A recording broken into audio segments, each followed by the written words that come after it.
भगत सिंह की जीवनी। जन्म 28 सितंबर 1907, आयु 23 वर्ष। पिता किशन सिंह संधू, मां विद्यावती। उल्लेखनीय कार्य में नास्तिक क्यों हूँ। मौत 23 मार्च 1931, फांसी द्वारा। भगत सिंह कौन थे? 28 सितंबर 1907 को लायलपुर, पश्चिमी पंजाब, भारत वर्तमान पाकिस्तान में एक सिख परिवार में जन्मे भगत सिंह किशन सिंह संधू और विद्यावती के दूसरे बेटे थे।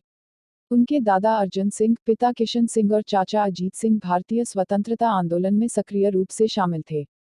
ऐसा कहा जाता है कि जब भगत सिंह का जन्म हुआ, तो उनके पिता और दो चाचा 1907 में नहर उपनिवेशीकरण विधेयक के आसपास आंदोलन में भाग लेने के लिए सलाखों के पीछे थे।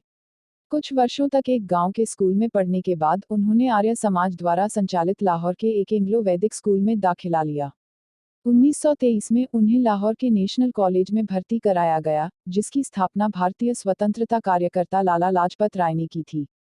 यह कॉलेज 2 साल पहले स्थापित किया गया था, जो ब्रिटिश सरकार द्वारा अनुदानित स्कूलों और कॉलेजों को बंद करने के लिए महात्मा गांधी के असहयोग के आह्वान के अनुरूप था।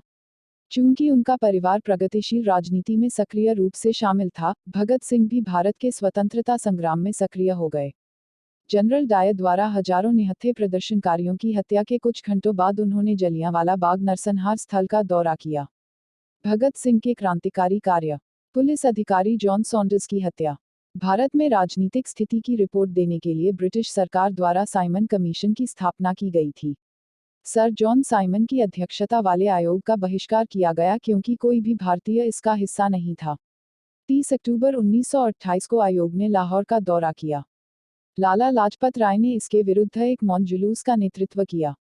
प्रदर्शनकारियों को तितर-बितर करने के लिए पुलिस अधीक्षक जेम्स ए. स्कॉट ने लाठीचार्ज का आदेश दिया, जिसमें राय गंभीर रूप से घायल हो गए। 17 नवंबर 1928 को दिल का दौरा पड़ने से राय की मृत्यु हो गई। लाला लाजपत राय की मौत का बदला लेने के लिए भगत सिंह ने 2 अन्य क्रांतिकारियों सुखदेव और राजगुरु के साथ मिलकर पुलिस अधीक्षक की हत्या की साजिश रची। हालांकि, गलत पहचान के कारण, भगत सिंह ने ब्रिटिश पुलिस अधिकारी जॉन सॉन्डर्स की हत्या कर दी जब वह 17 दिसंबर 1928 को लाहौर में जिला पुलिस मुख्यालय छोड़ रहे थे। इसके तुरंत बाद एक बड़े पैमाने पर तलाशी अभियान शुरू किया गया और भगत सिंह को लाहौर से भागना पड़ा और पहचाने जाने से बचने के लिए अपना सिर और दाढ़ी मुंडवानी पड़ी।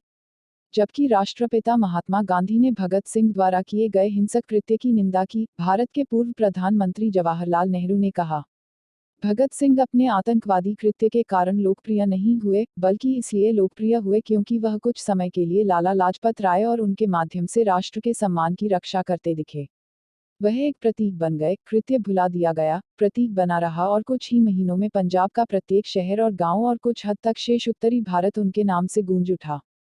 उनके बारे में अनगिनत गाने बने और उस व्यक्ति ने जो लोकप्रियता हासिल की वह अद्भुत थी। सेंट्रल असेंबली हॉल पर बमबारी।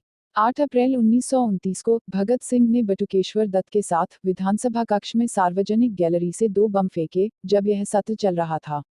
बमों ने असेंबली के सदस्यों को घायल कर दिया।